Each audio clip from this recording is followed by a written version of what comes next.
Cueillette gourmande, une conférence de Sébastien Perrier à la bibliothèque Fernand Braudel de Saint-Gervais-Mont-Blanc.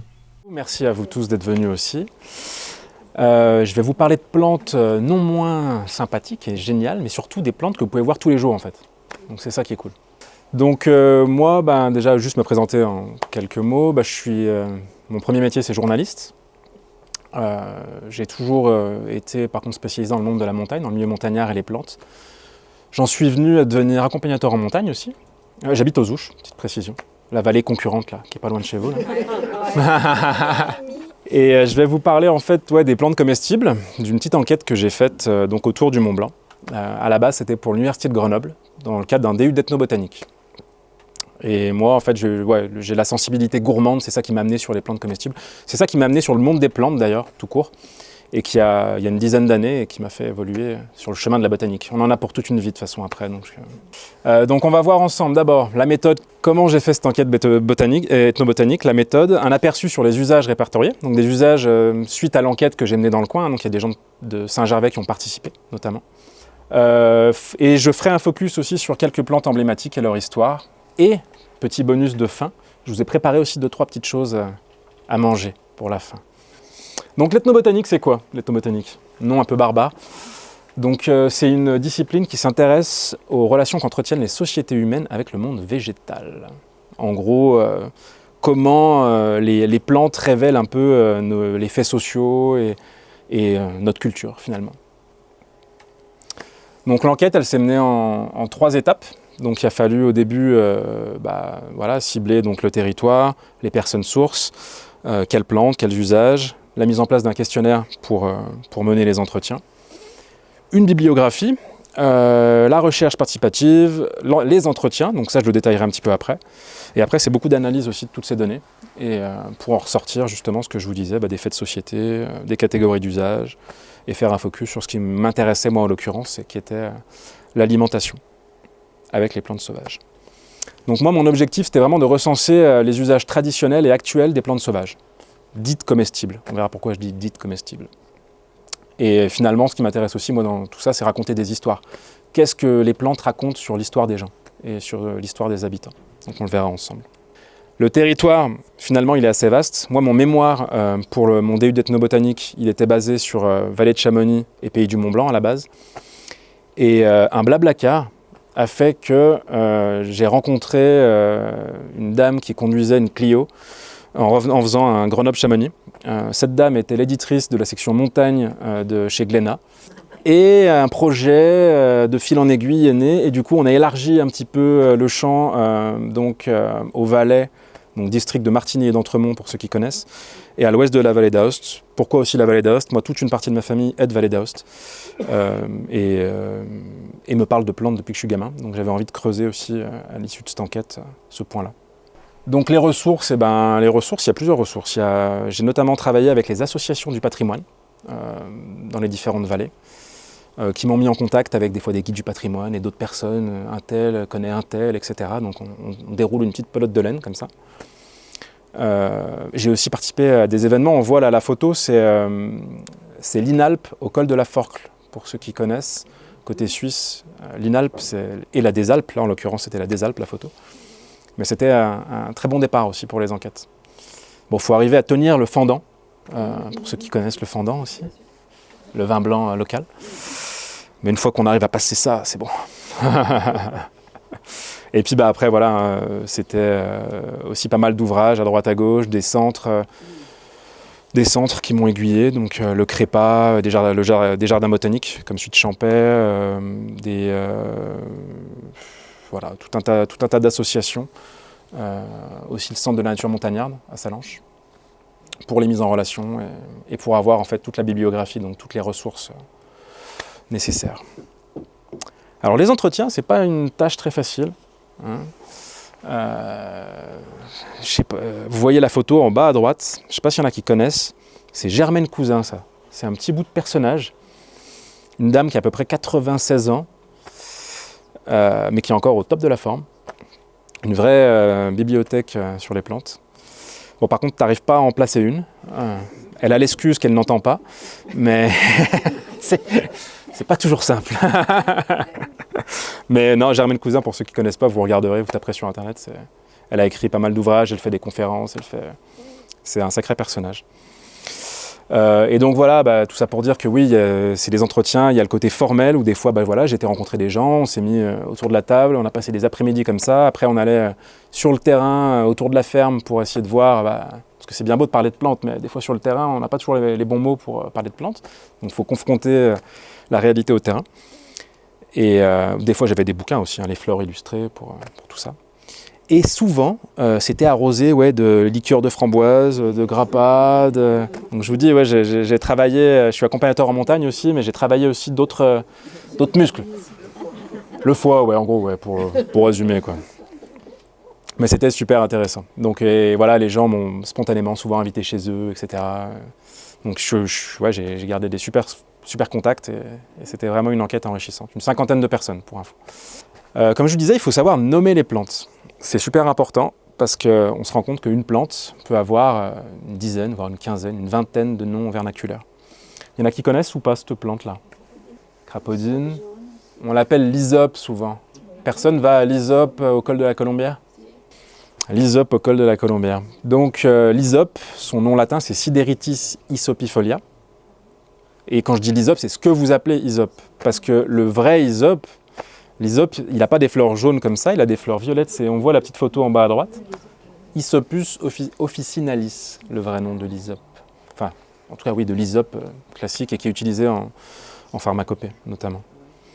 Donc, c'est super important de savoir de quoi on parle. Le latin, c'est la langue commune si on a envie de parler plantes. D'où d'aller sur le terrain. Enfin, j'ai beaucoup été sur le terrain avec les gens que j'ai interrogés pour confronter justement la réalité. Parce que thé des Alpes, thé des Chartreux, crapaudine, des thés des Alpes, il doit en avoir une centaine des thés des Alpes. Chacun a son thé des Alpes. En gros, thé des Alpes, ça veut dire la tisane qu'on fait avec ce qu'on a ramené de montagne, quoi. Donc, dans les prochains slides, vous verrez à chaque fois quand je parle de plantes, il y a toujours le nom latin pour savoir de quelle plante on parle. Donc, comme je vous ai dit dans l'enquête, j'ai récupéré donc des usages, donc différents types d'usages, du médicinal au vétérinaire, au récréatif, etc., etc. Parce que même si moi je focusais sur les plantes comestibles et que j'ai un questionnaire qui est établi, c'est scientifique, c'était dans le cadre de mon DU, on ne va jamais dans le vif du sujet dès le départ. Sinon les gens ne parlent pas. Enfin, on ouvre d'abord le sujet assez largement et du coup les gens parlent de tout un tas de choses. Mais c'est super intéressant aussi. Mais du coup j'ai recueilli tout un tas de types d'usages. Ce soir là on va se focaliser plus, parce qu'on n'a pas toute la soirée non plus, on va se focaliser plus sur l'alimentaire. Et on verra qu'on partira d'une base de médicinal, mais parce que médicinal et alimentaire, surtout il y a une génération, c'était souvent mêlé. Les remèdes, c'était pas forcément, comme aujourd'hui, des choses qu'on allait prendre en complément, c'était souvent de l'alimentaire aussi. Et donc, ce qui revient fréquemment en termes de remèdes, c'est forcément, quand on est en montagne, les coups de froid. Comment se prémunir des coups de froid? Tous les maux de l'hiver, entre guillemets. Alors le sureau, Le sureau, il est revenu à multiples reprises. Côté valaisan, il l'utilise beaucoup sous forme de sirop de baie de sureau. C'est quelque chose, ça c'était vraiment impressionnant. Ils l'ont tous ça dans le placard. Et voilà, au cas où, quoi. Le sirop de baie de sureau, ça faisait mouche.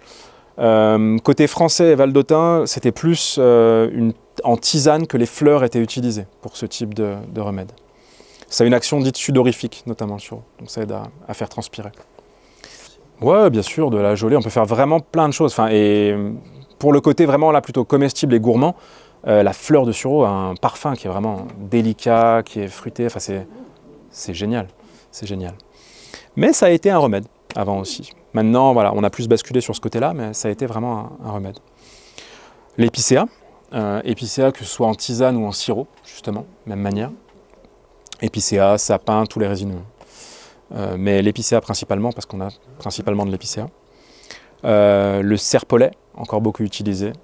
Séché, utilisé en tisane pour la gorge. Un grand classique. Un autre grand classique, le tussilage. Tussilage, en patois takounais, parfois, si ça parle à certains. Takounais qui a donné le nom d'un hameau dans la vallée de Chamonix, aux Ouches, Tacona, qui vient de l'endroit où il y avait des takounais. Ouais. Petite parenthèse en termes de toponymie, quand on connaît un peu les plantes, on se rend compte que ça a influencé énormément la toponymie. La léchère, l'endroit où il y a les lèches, qui est souvent humide. Bref, il y en a énormément. Une autre plante que j'ai recueillie notamment, ça, la première fois, c'était là où j'habite, au Chavant, la route d'Esnailles, dans une vieille ferme, et une personne qui a vécu à la ferme et avec ses parents, ses grands-parents. Et elle se rappelait de son grand-père qui allait chercher le lichen et qui le faisait en décoction, en prévention donc des maux de l'hiver. Donc je l'ai entendu quelques fois, je l'ai eu 3 fois cité côté français, et par contre côté valdotin et côté suisse, beaucoup plus. C'était vraiment utilisé. Et ça c'est intéressant, je l'ai testé moi cet hiver, là, parce que comme tout le monde, j'ai chopé la crève. Et ça marche très très bien. C'est en décoction, hein. Donc connaissez la différence entre infusion et décoction. Décoction, on fait bouillir avec la plante pendant encore 5 minutes, voire plus. Mais voilà, on n'arrête pas au moment où ça bout.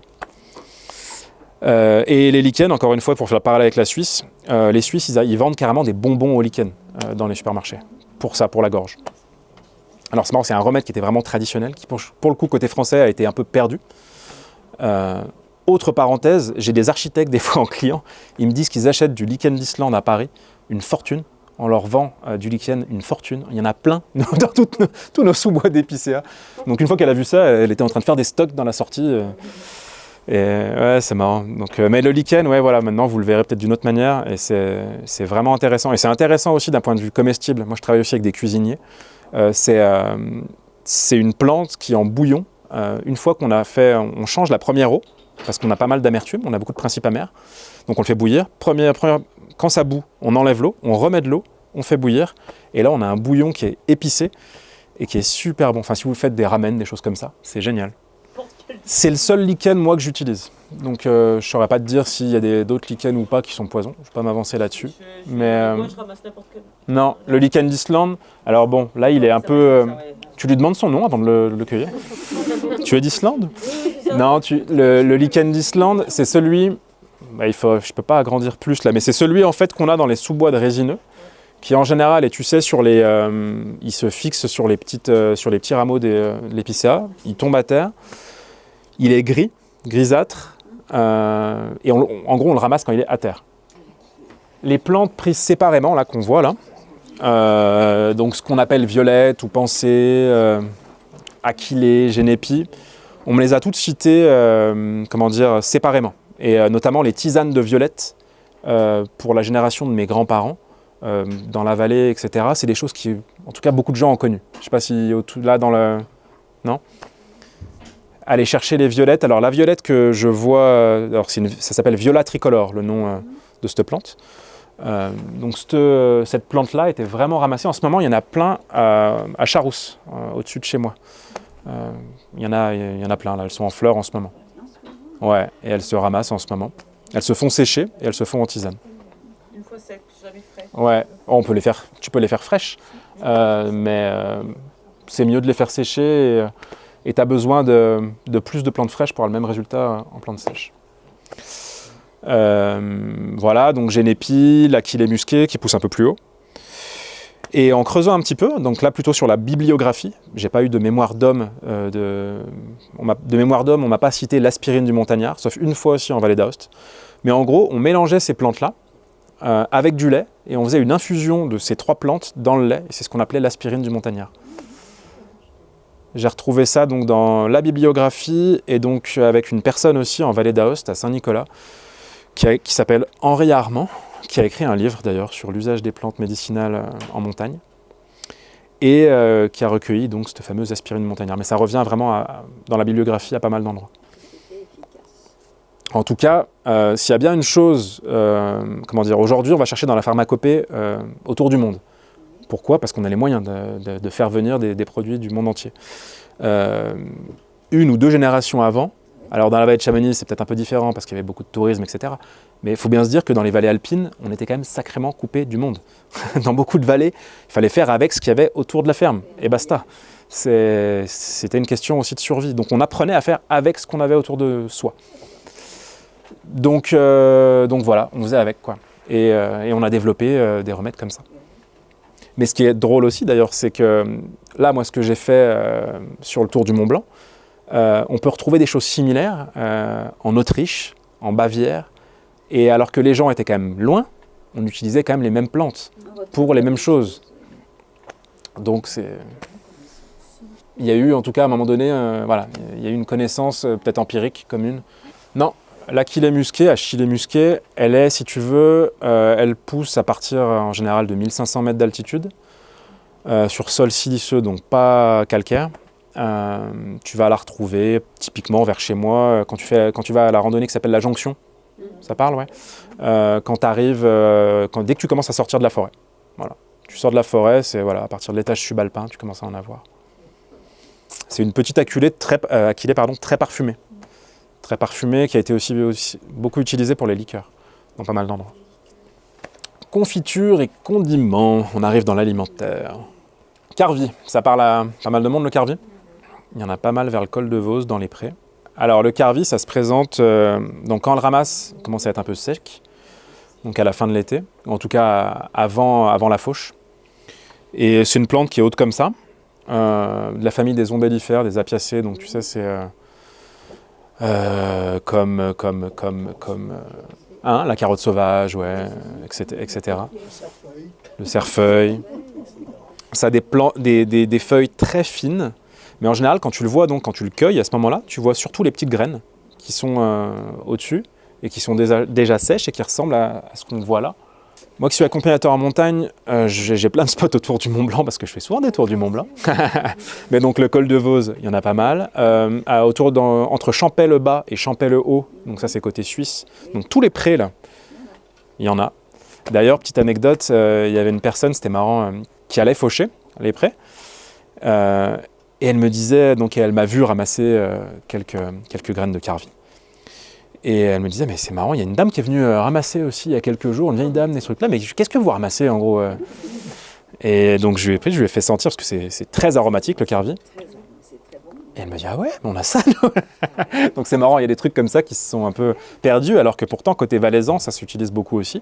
Le problème, c'est que maintenant, un peu comme les baies de Genièvre qu'on voit à droite, c'est des choses qu'on trouve en supermarché. Donc on se dit, ça sert à quoi d'aller le cueillir finalement? Enfin en tout cas, ça s'est perdu cette cueillette-là. Parce que maintenant, on la trouve facilement, on trouve ces choses-là en supermarché, notamment. Donc le carvi, ouais, très utilisé, et ça a été utilisé comme, notamment là, je pense à Cordon. J'ai eu pas mal de témoignages de gens qui les cueillaient à Cordon et qui les mettaient dans les saucissons, parfois dans le fromage, des choses comme ça. En gros, on l'utilisait pour ses vertus digestives et aromatiques. Il se reconnaît plus facilement, encore une fois, quand il est en graines. Donc en gros, quand il est, entre guillemets, prêt à cueillir. Non, c'est pas simple, franchement. Et même pour des gens qui s'y intéressent, des fois, ils ont du mal à trouver le carvi. C'est bien de connaître des gens qui connaissent où il y a du carvi. Notamment à Cordon, elle se rappelait, sa mère allait le chercher. C'est pas loin des pistes de ski de Cordon. C'est souvent, c'est dans les prés. Déjà, clairement, c'est dans les champs, dans les prés. Et c'est pas simple à reconnaître avant les graines. Par contre, les graines, si vous prenez et que vous touchez les graines, c'est très très puissant. Et là, vous pouvez pas vous tromper. C'est vraiment la seule manière, en tout cas, d'être sûr de trouver le carvi. De toute façon, sur le terrain, encore une fois, quand je fais mes sorties sur le terrain, il y a plusieurs choses qui te donnent des pistes pour trouver la plante que tu veux, mais le milieu en est une. Savoir dans quel milieu tu te trouves, c'est quand même une super clé. Là, je parle de clé de détermination, pas botanique au sens vraiment botanique scientifique du terme, où là, on va avoir notre clé et on va chercher avec notre flore. Mais il faut bien se dire que, toutes ces plantes dont je parle aujourd'hui, les gens qui les ramassaient n'étaient pas botanistes. Donc, il y a d'autres clés de détermination. Le milieu en est une, l'odeur. En gros, qu'est-ce qu'on joue? On joue avec les sens. Les sens et quand même le milieu, la connaissance du milieu où pousse cette plante-là. Et aussi quand même la période où elle arrive. En gros, il y a ces connaissances-là qui sont à la portée de tous et qui sont intéressantes. Mais le carvi n'est pas simple. Pourquoi d'ailleurs on savait peut-être mieux à l'époque où était le carvi et comment le ramasser? Un truc tout bête, c'est qu'en gros, il faut bien se dire que les cueillettes, il y a une génération, quand on vivait de la ferme, elles étaient dictées par les travaux des champs et la vie de la ferme. C'est-à-dire qu'on n'allait pas se dire « Putain, qu'est-ce que je vais faire ce week-end? Je vais aller cueillir du carvi. » Non. C'était plutôt « il y a bientôt les foins, donc je sais que je peux choper du carvi avant les foins, en bordure de champ, quoi. » Les baies de genièvre, en général, là, donc, on allait les chercher dans les alpages. Et le genévrier, c'était une plante qu'on cherchait à enlever des alpages. Si on n'entretient pas un alpage, c'est-à-dire que si on n'enlève pas régulièrement les églantiers, le genévrier, des ronces, etc., ça va s'embroussailler et ça ne va plus être un alpage. Donc il fallait régulièrement enlever ces choses-là de l'alpage. Et ça faisait partie des moments en fait, où on était en contact avec des plantes. Mais on n'était jamais en contact pour être en contact. On y était parce que à tel moment, on faisait telle chose dans le cycle des travaux des champs. Donc en effet, c'était plus simple. On connaissait, on était confronté aux plantes tout le temps. Le genévrier, au-delà donc il avait plein d'usages. Comme je disais, on allait le chercher au moment de l'alpage. Pour faire les saucissons, les rameaux de genévrier étaient privilégiés parce qu'ils donnaient un arôme aux saucissons. Les baies pour le côté digestif.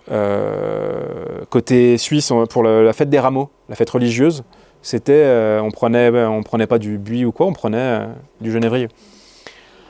Et là, la petite photo, c'est ce qu'on appelle une confiture ou un extrait de baie de genièvre. Et côté suisse et valdotin, ça s'appelle le Zénèvre.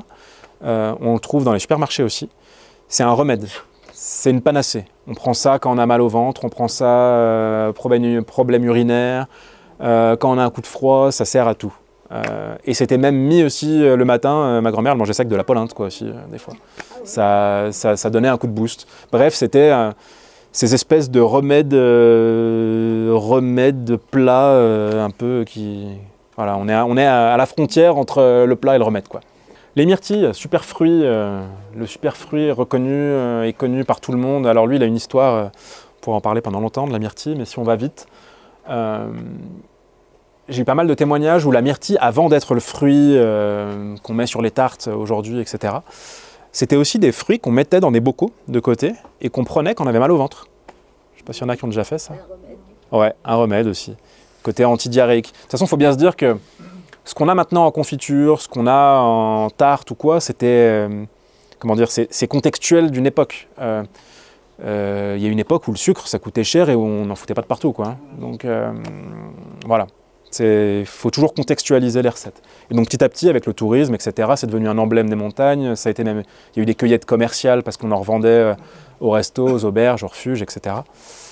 Et aujourd'hui, c'est même un complément alimentaire, je crois, les myrtilles, pour son côté antioxydant, pour les yeux, exactement. Ça améliore la vision nocturne, a priori. Et ça, c'est connu même depuis la Seconde Guerre mondiale. La Royal Air Force prenait ça en concentré parce qu'eux, ils volaient de nuit et il fallait améliorer la vision nocturne. Donc, ouais, la myrtille, encore une fois, à la frontière entre plat et remède. Prunes et pommes sauvages. Alors, les prunes et pommes sauvages. Alors, les pommes, je ne sais pas si je le prononce bien, comment on dit, les croisons ? Ouais, hein. En patois, donc les pommes qui poussent un peu, qu'on va chercher plus loin, qui poussent toutes seules, qui sont plus petites, plus acides. Bah, pas si mauvaises quand même, hein. Moi il y en a pas loin de chez moi, c'est pas pire des fois. Ouais, bon, elles servaient en gros à faire quoi ? De la gelée, du cidre, de la gnôle, hein, de l'eau de vie, et idem pour les prunes. Il y avait des prunes justement, ce qu'on appelait prunes à cochon, prunes à... Bocce, je ne sais plus comment on dit aussi. Bref, il y a plusieurs noms patois. Et donc qui servaient vraiment plus alcool et confiture, des choses comme ça. L'églantier, bien sûr aussi, hein, qu'on cherche beaucoup maintenant pour le côté vitamine C. Grosse teneur en vitamine C. C'est le cynorhodon. Ouais. Donc ça, pareil, on n'a pas trop de mal à en trouver. Il y en a partout. Pissenlit, aussi dans un autre genre, la confiture de fleurs de pissenlit. Donc ça, moi j'ai un petit sirop que vous pourrez goûter tout à l'heure aussi. On peut faire vin, on peut faire limonade, on peut faire vraiment comme on fait avec le sureau. On peut faire pas mal de choses. Donc ça, on est plus sur quelque chose de moderne qui est arrivé. C'est vraiment une recette, je crois, qui est dans les années 70, donc c'est remarque pas si récent, mais qui s'est vachement propagée de partout. Qui s'est propagée et c'est vrai qu'il est bonne. Les eaux de vie et liqueurs, on reste un peu dans le médicinal quand même encore. Donc je vous ai dit que les prunes et les pommes, on en faisait parfois de l'eau de vie. Ah, ouais, le sorbier des oiseaux aussi. Ouais. À votre avis, vous savez dans quel endroit là autour du Mont Blanc on faisait avec le sorbier? En gros, aux endroits où il n'y a pas de fruitiers. Aux endroits où où les fruitiers classiques ont du mal à pousser. Et ben, on utilisait des choses comme le sorbier des oiseaux. Ouais, c'est des témoignages que j'ai à Valorcine, ça. Ouais. Et que j'ai retrouvé aussi même dans la bibliographie. La petite photo que je vous ai mis à gauche, là, c'est une photo qui fait marrer, mais il y en a peut-être parmi vous qui le font encore, qui laissent fermenter donc, les prunes ou les pommes avant que le bouilleur de cru ambulant arrive. Début novembre, chez nous, là, souvent aux Ouches. Et après, hop, on amène les tonneaux et ils distillent et voilà, on a notre alcool. Donc voilà, avec les prunes, etc. Mais ça se faisait aussi avec le sorbier. À Valorcine, du coup, aussi, ils me disaient que la gentiane, eux, ils faisaient la gentiane pourpre. Encore une fois, c'est du bon sens, mais ils n'avaient pas de gentiane jaune à proximité. Ils n'allaient pas aller faire des kilomètres pour... Il y a très peu de différence. On a les mêmes principes amers. Pour vous dire, même côté Val-d'Autun et plus bas, côté Côte Ligure, donc vers Gênes, ils prennent la gentianelle, là, les petites gentianes printanières, les racines, qui sont petites pourtant, hein, des gentianes printanières, pour faire des liqueurs de gentianes. Il en faut très peu, c'est tellement puissant. Donc oui, on a des principes amers dans toutes les gentianes, on en a beaucoup dans la racine, qui sont concentrés, mais on en a aussi dans les feuilles notamment, on pourrait le faire aussi avec les feuilles. Donc mais ouais, ça c'est quelque chose vraiment qui est ressorti un peu de partout. Il y a eu, tout le monde faisait sa gentiane un peu de partout. Oui, mais c'est très bon. C'est très bon, alors c'est très bon. Moi j'en fais aussi de temps en temps, mais j'ai quand même du mal avec ce côté très très amer et un peu terreux. Il faut bien compenser avec du sucre un peu, ouais. Mais en tout cas c'est quelque chose qui a été très populaire et qui s'est fait pas mal. Mais ça illustre bien le côté, ce que je vous disais tout à l'heure, on fait avec ce qu'on a autour de chez nous. L'achillée musqué, dont on a parlé tout à l'heure, il l'appelait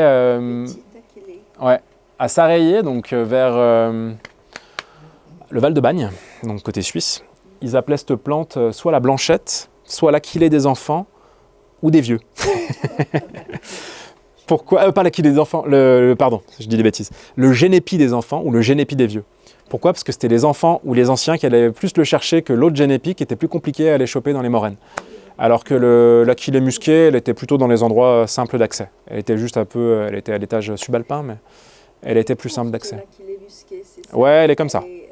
Ouais, pas plus haute que ça. Il y a énormément de variétés d'achillées. Pour le coup, il y a les achillées à longue feuille, les achillées millefeuilles, il y a les achillées musquées, les achillées herbarota, l'achillée naine, qui est très belle aussi, qui pousse à Valorcine, l'achillée noirâtre.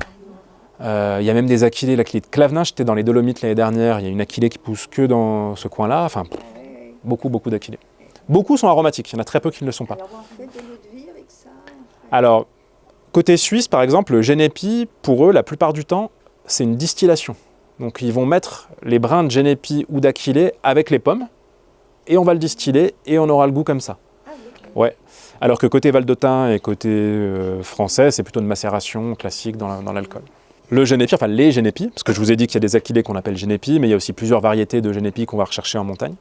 La plupart du temps, c'est umbelliformis, mais on a aussi Artemisia génépi, qui est dit génépi noir aussi, on appelle. Voilà, il y a plusieurs variétés. Nous, c'est quand même l'umbelliformis qu'on a en plus grand nombre. Il y en a dans la vallée de Chamonix, il y en a aussi, par exemple, dans la réserve là, de Sixte-Passy, on en a à pas mal d'endroits. L'absinthe, plus côté Val-d'Autun et valaisan, ça, et qui a donné lieu à pas mal de cueillettes commerciales parce que les liqueuristes les rachetaient. Ça repousse, pour le coup, moi j'en ai replanté aux Ouches, donc pas du tout, ça aime bien normalement les coteaux secs à l'état sauvage, coteaux secs ensoleillés. Moi je l'ai mis à un endroit bien humide aux Ouches où il n'y a pas trop de soleil, et ça repousse bien pourtant. Les soupes aux herbes sauvages.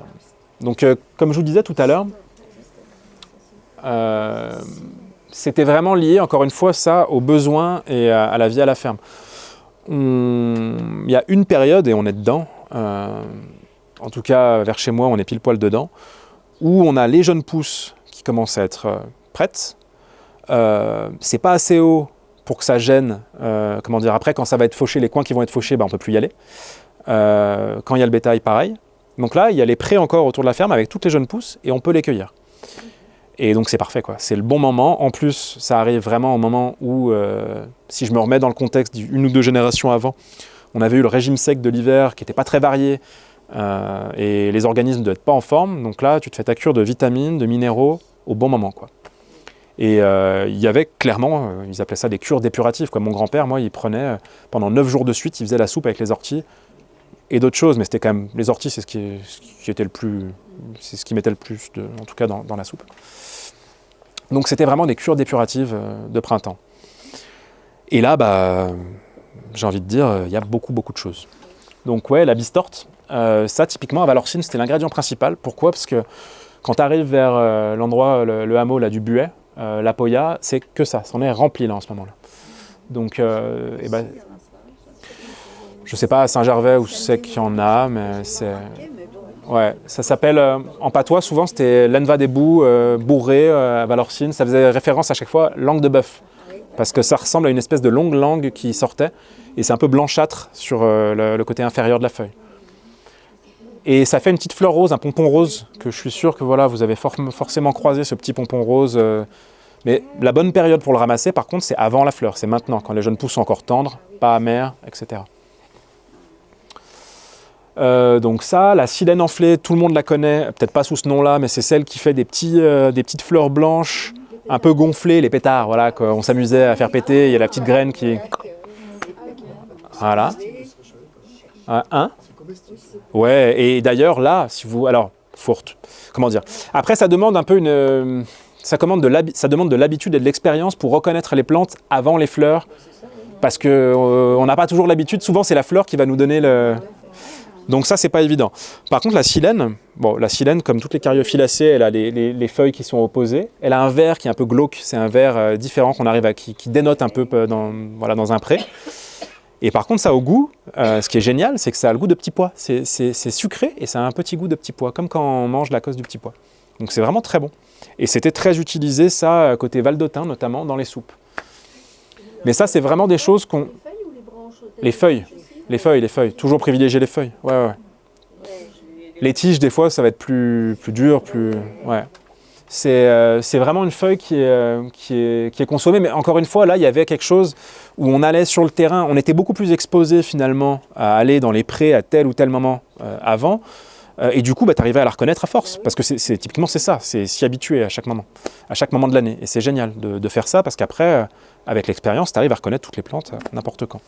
Pissenlit, qui a traversé pour le coup lui les époques un peu de partout, je crois en Europe de partout, on le retrouve même au Japon. Le pissenlit c'est quand même quelque chose qui est utilisé pour le côté dépuratif de partout dans le monde.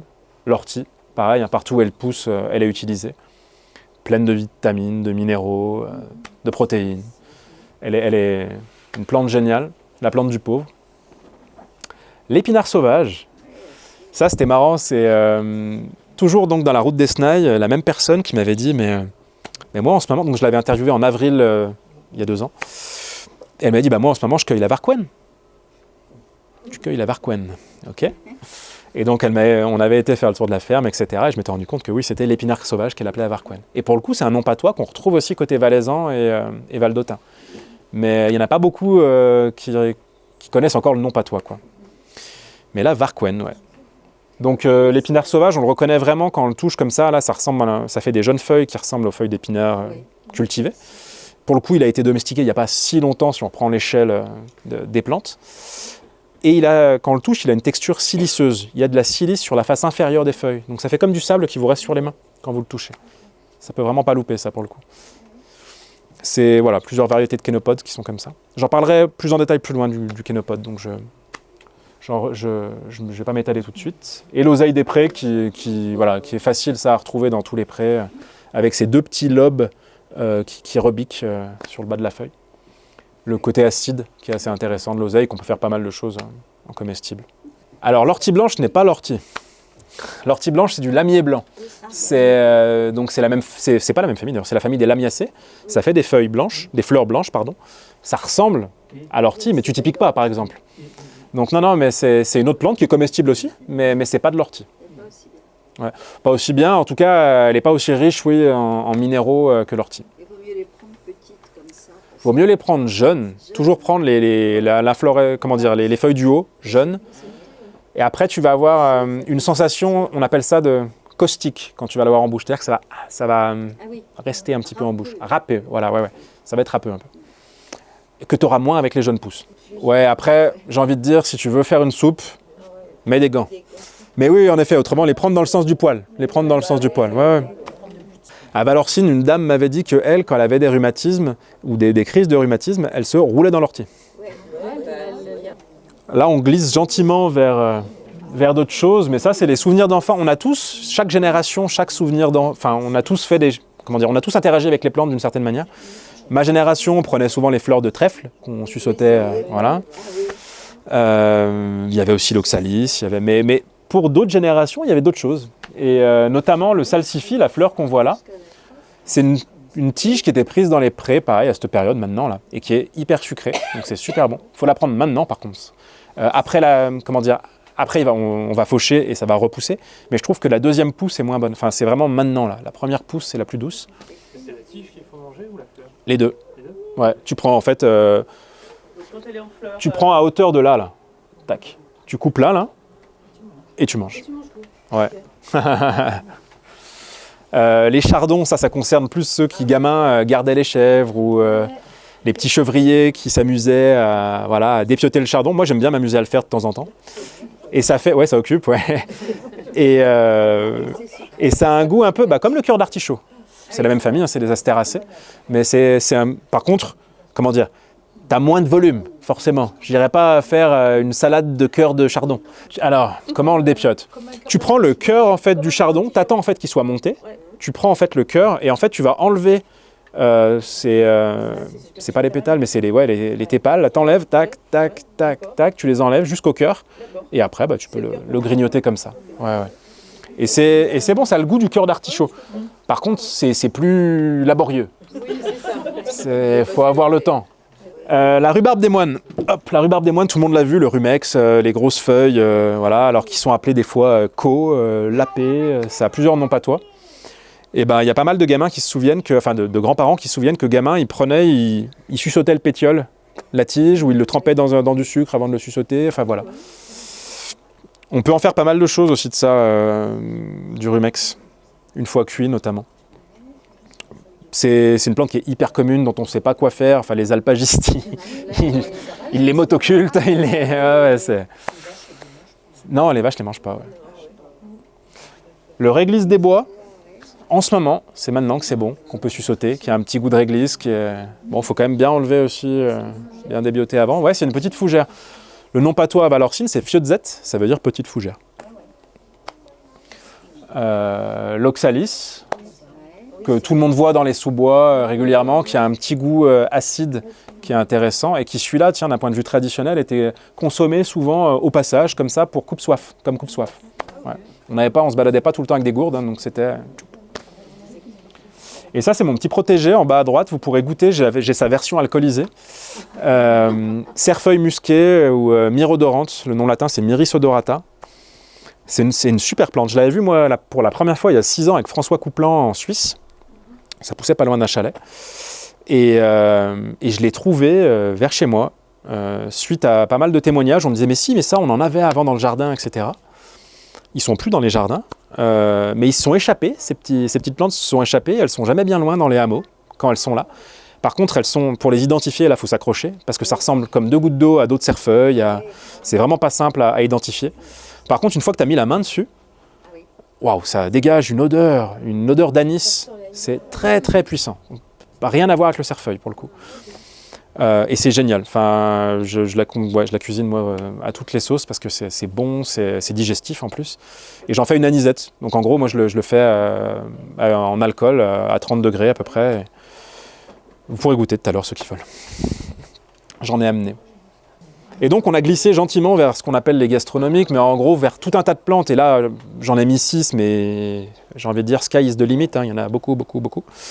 Mais toutes ces plantes finalement qui n'avaient pas forcément, ou qui avaient une autre histoire, ou pas d'histoire, et qu'on a redécouvert pour leur côté aromatique. Le premier, c'est l'ail des ours.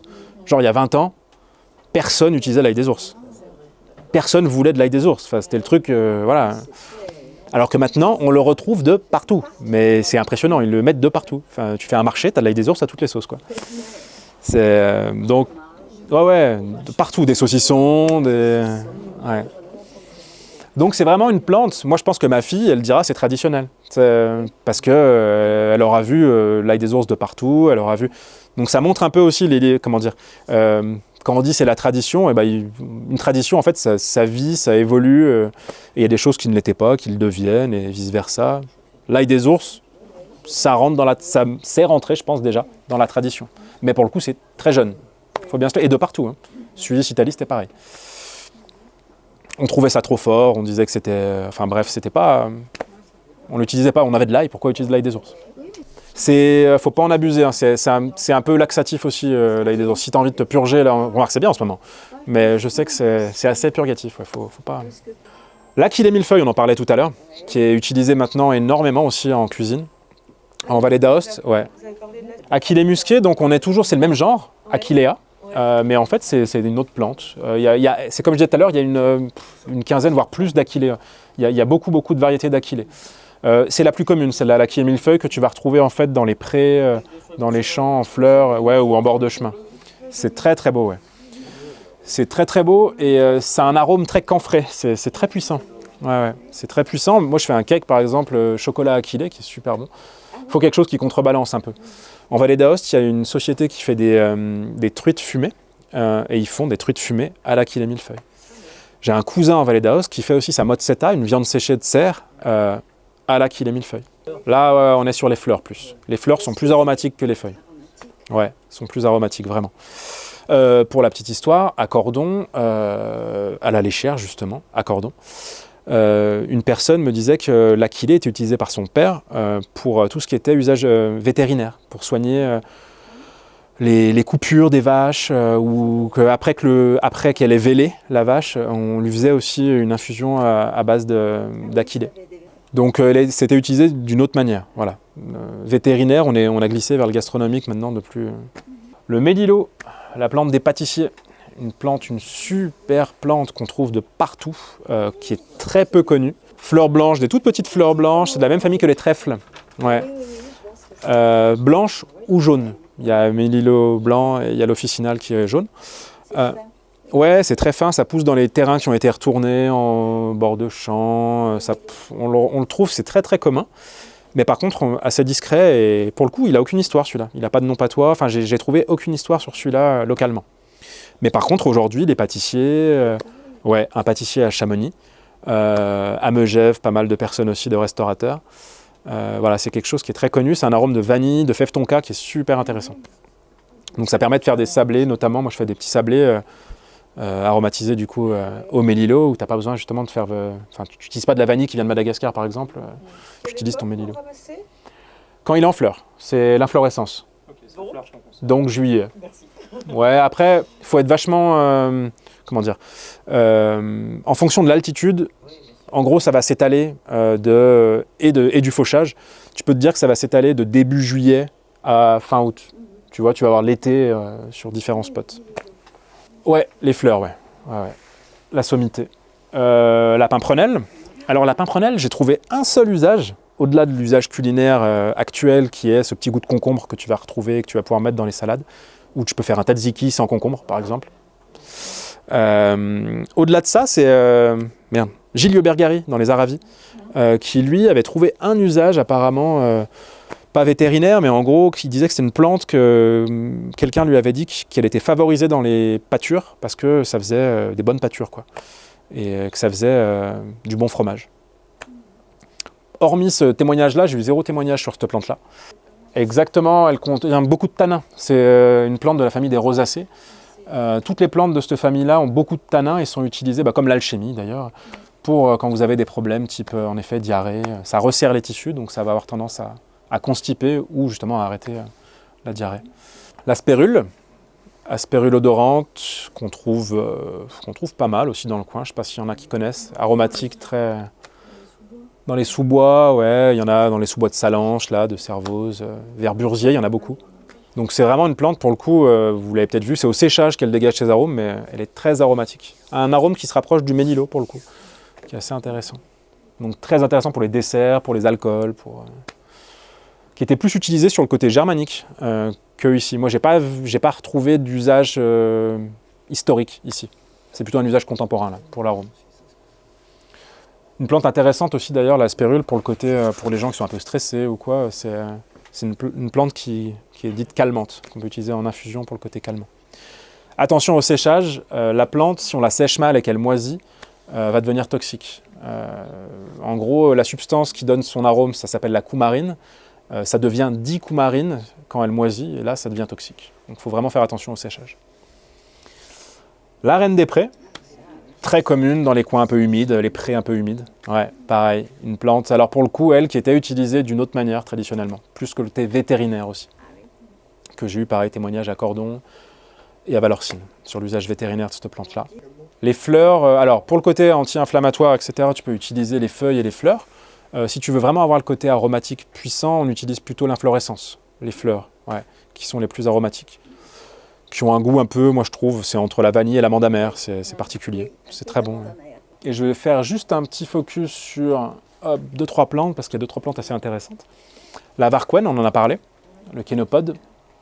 Et le kénopode, il a ça d'intéressant.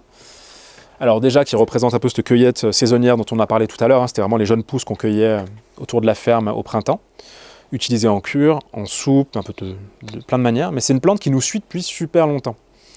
Les kénopodes, il y a eu des recherches en une discipline qu'on appelle la carpologie, c'est l'analyse des graines notamment qui ont été retrouvées par des archéologues. Alors c'est marrant, j'ai rencontré en Crète l'année dernière un archéologue allemand mais qui travaille en France et qui est justement archéologue, carpologue. Il étudie, en fait, c'est un peu comme étudier les fossiles des plantes, quelque part, les fossiles laissés par les graines sur des sites archéologiques. Et on s'est rendu compte que les kénopodes nous suivent depuis plus de 4000 ans. Donc depuis que l'homme s'est sédentarisé, et ben, il y a des kénopodes.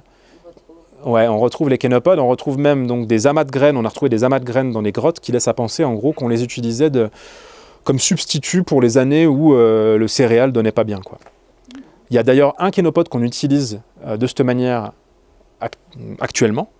Si je vous parle de quinoa, le quinoa, c'est Kénopodium quinoa. C'est le même genre que l'épinard sauvage qu'on a chez nous. C'est un kénopode aussi, dont on utilise les graines, un peu comme un substitut justement de céréales aussi. Et au-delà de ça, qu'est-ce que je voulais vous dire ? Oui, juste que pourquoi cette plante est apparue, ou en tout cas s'est développée et a développé tout un tas de sous-espèces depuis que l'homme s'est sédentarisé.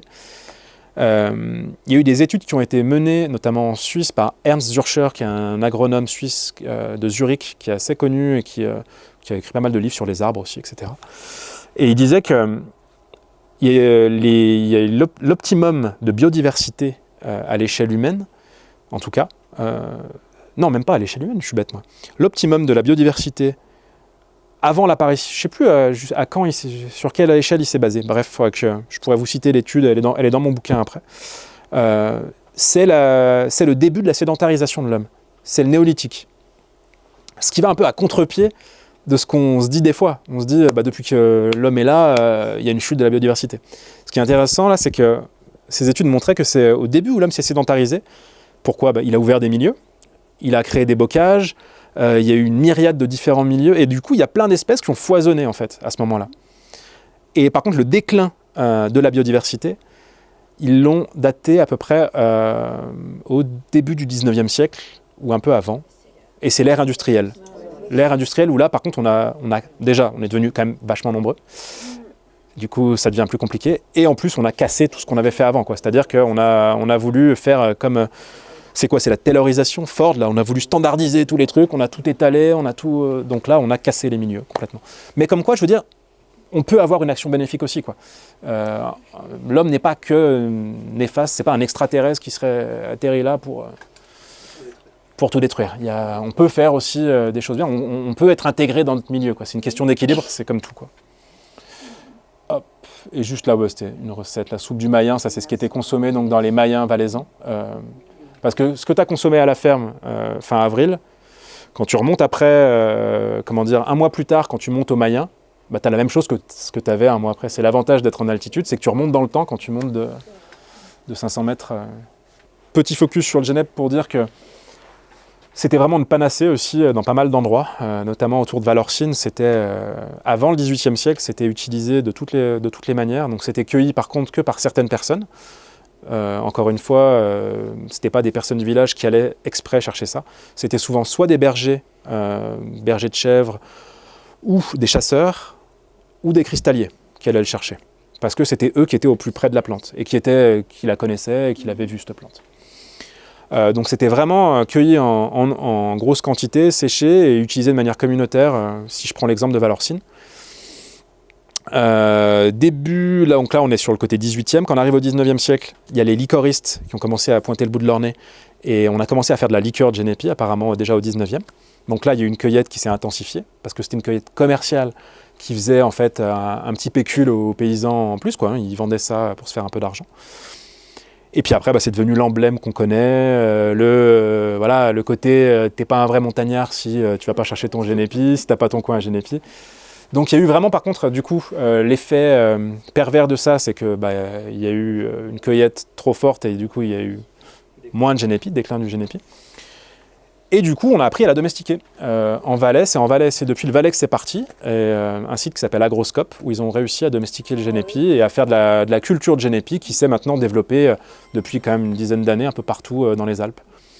On n'en a pas trop nous côté Haute-Savoie. Mais il y en a pas mal dans les Hautes-Alpes, Isère, Savoie aussi, et puis côté Valais et Val d'Aoste, il y en a pas mal aussi. J'ai interviewé une dame notamment en Vallée d'Aoste qui faisait ça pour le livre. Alors en sauvage, ouais, c'est réglementé, mais c'est réglementé par département parce qu'elle n'a pas de protection au niveau national qui l'encadre, donc c'est par département que ça se traite. Et pour le coup, la Haute-Savoie, on est le département le plus laxiste là-dessus. Ouais. Alors bien sûr, quand on est en réserve, c'est autre chose. Quand tu es en réserve, tu es en réserve. Là, c'est les règles de la réserve qui s'appliquent. Mais si tu n'es pas en réserve, en Haute-Savoie, on n'a pas de limite à proprement parler. Alors que côté Savoie, côté Hautes-Alpes, côté Isère, on est limité, je crois, à... maintenant, ils ont changé le truc, mais je crois que c'est par an à une centaine de brins, un truc comme ça. En gros, de toute façon, l'idée, c'est ça, c'est d'avoir c'est pour son usage personnel et pas faire du commerce, parce que c'est... Et là, j'avais mis la petite recette du génépi blanc. C'est une recette que j'ai prise en Vallée d'Aoste, qui est dans mon livre, ça, où on a ce qu'on appelle une suspension. C'est-à-dire qu'en gros, ce n'est pas une macération. On met de l'alcool à 96 degrés, made in Italy, parce que chez nous, on ne peut pas. Et on prend une gaze. Donc une gaze, vous savez, c'est une espèce de... Voilà. Hop, on met les plantes donc, dans la gaze. On la suspend juste au-dessus de l'alcool. Et on laisse ça pendant 1 mois et demi. Et en gros, ce qui va se passer, c'est qu'on va avoir l'arôme du génépi sans avoir l'amertume. Donc là, pour le coup, on n'est plus du tout dans le remède, on est vraiment dans le plaisir. Et voilà, et après on coupe avec de l'eau et du sucre. C'est ça, faut pas que ça touche. Donc c'est pour ça d'ailleurs qu'ils appellent ça blanc, mais parce que c'est pas teinté, ça va être comme de l'alcool, quoi, transparent. Écoute, j'ai là-dedans, tu regarderas. Moi, je suis pas, tu sais, le 40 brins, 40 sucres, machin. Déjà 40 sucres, moi, je trouve que c'est trop. Ça permet de donner une ordre d'idée. Mais ouais, ça doit être à peu près ça. Ouais. La berce. Alors la berce, elle a plein de noms, donc son nom latin, ouais, c'est Heracleum spondyleum. Heracleum, pourquoi ? Parce que c'est une plante qui va être en référence à Héraclès, qui va devenir hyper grosse. Ça fait des ombelles avec des fleurs mastoc, donc Héraclès qui soulève la plante. Bon bref, ça fait penser à ça aux Grecs. C'était leur moyen mémotechnique.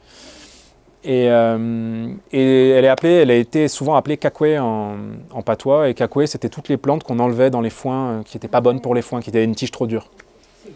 Et c'est un certain Monsieur Vera qui l'a repopularisé dans les années 80, ouais par là, 80, pour son arôme agrume, qui est une plante vraiment, c'est vrai qu'il y a un arôme super intéressant. Tout d'ailleurs. Hein. Celle-là, elle s'est échappée des jardins pour la petite histoire. Elle n'est pas endémique d'ici. Elle s'est échappée, elle a prospéré. C'est une plante qui est vraiment invasive, quoi. Et elle peut faire jusqu'à quasi 3 mètres de haut après. C'est immense. Ça fait des tiges qui font 10 cm de diamètre. Ouais. On en voit beaucoup sur le Tour du Mont Blanc, justement, vers Champais. Il y a plein d'endroits où on en voit vraiment des mastocs, quoi. Donc oui, c'est une plante qui est photosensibilisante, donc pas s'y frotter avant de se mettre au soleil. C'est le cas aussi de la petite berce, par contre, elle l'est beaucoup moins. Voilà, a priori, il ne faut pas s'y frotter non plus avant de se mettre au soleil, mais on peut la toucher sans avoir de problème. Sauf si on est hypersensible, c'est bien de le savoir. Mais... Donc on mange vraiment de tout maintenant dans la berce, c'est devenu un classique de la cuisine sauvage. Et voilà, ouais, pour la petite histoire, elle revient de loin. Hop, et là j'avais mis une petite recette qui est les madeleines aux fruits et tiges de berce confites. Pour info, ouais, est-ce qu'il y en a qui ont déjà goûté les graines de berce? Ces petites graines-là. C'est très puissant. En gros, moi je trouve que t'as l'impression de manger comme si tu croquais dans une clémentine, mais avec la peau, quoi.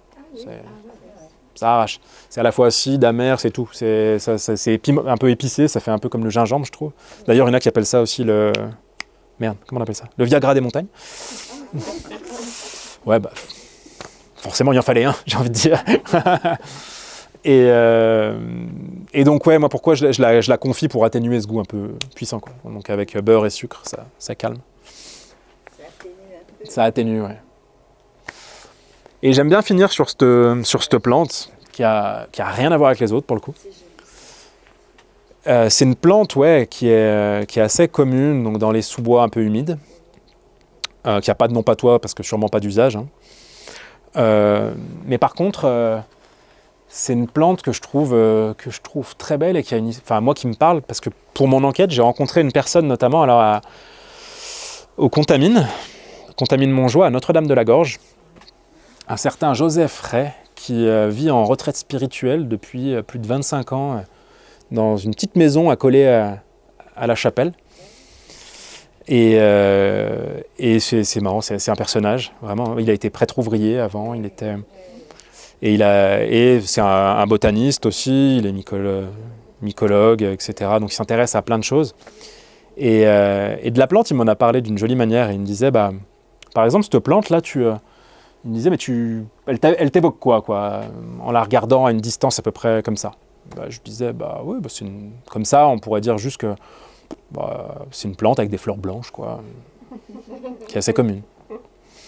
Et il me dit, ok, mais regarde, si on s'approche un peu. Alors là, je ne sais pas si vous le voyez, mais si, vous le voyez. Donc en gros, quand on s'approche un peu, on voit qu'il y a une myriade de petits points, de petites touches colorées et même de dégradés, en fait. Ça va de l'orange au violet. Donc elle est juste magnifique, quoi. Et il me dit, est-ce que tu crois que les plantes, elles n'ont pas quelque chose aussi à nous apprendre sur nous-mêmes? Tu vois la plante, là, c'est un peu comme des personnes qu'on aurait croisées, des gens que tu croises tous les jours, qui ont l'air banals. Mais tu vois, quand on fait vraiment attention aux gens, et qu'on y regarde de plus près, on a tous quelque chose de beau en nous, quoi, et on a tous un petit trésor, quoi, et on ferait mieux des fois d'être plus ouvert à toutes ces rencontres et aux gens en général, même s'ils ont l'air communs. J'ai appelé ça l'allégorie du saxifrage. Donc voilà, regardons les plantes un peu plus près, et je trouve que la cueillette et toutes ces choses-là, c'est une manière de trouver des prétextes pour justement se rapprocher un peu de ce monde végétal qu'on côtoie tous les jours, qu'on piétine sans y prêter attention.